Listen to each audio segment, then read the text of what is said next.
في غرفة صغيرة تملأها الأنوار الدافئة، كانت أثير تجهز ميكروفونها الذهبي بعناية فائقة. كانت تستعد لإطلاق حلقة جديدة من بودكاست نسيم الروح، وهي تعلم أن كلماتها قد تكون بلسما لقلوب متعبة. دقت روضة باب المستوديو بهدوء، وهي تحمل في عينيها بعض التعب وفي قلبها كثيرا من التساؤلات. كانت تبحث عن مساحة تتنفس فيها بعيدا عن ضجيج الحياة ومسؤولياتها التي لا تنتهي. جلست المرأتان وجها لوجه، وأحضرت أثير كوبين من الشاي بالنعناع الفواح. تصاعد البخار بينهما ليرسم دوائر من السكينة، معلنا بدء جلسة ملؤها الصدق والمودة. ضغطت أثير على زر التسجيل، وانطلق صوتها العذب: أهلا بك يا روضة. اليوم نبحر معا في عالم الراحة النفسية، لنعرف كيف ترتاح المرأة حقا وسط صخب هذا العالم. تأملت روضة الميكروفون للحظة، ثم قالت بصوت خافت: أحيانا أشعر أن عقلي مثل غرفة مزدحمة بالأصوات.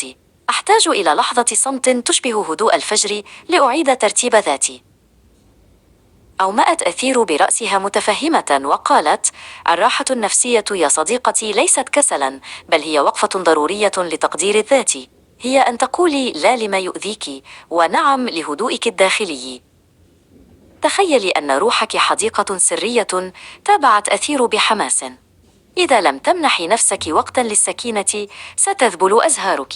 الراحة تبدأ حين نتصالح مع نقائحنا، ونحتضن ضعفنا قبل قوتنا. شعرت روضة بثقل ينزاح عن كتفيها. ابتسمت لأول مرة بعمق وقالت: الآن أدرك أن راحتي تبدأ من الداخل. كنت أنتظر من الآخرين أن يمنحوني السلام، بينما المفتاح كان دائما في يدي.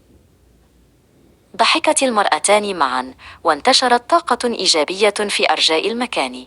لم يعد البودكاست مجرد تسجيل صوتي، بل صار جسرا من النور يربط بين روحين طواقتين للجمال.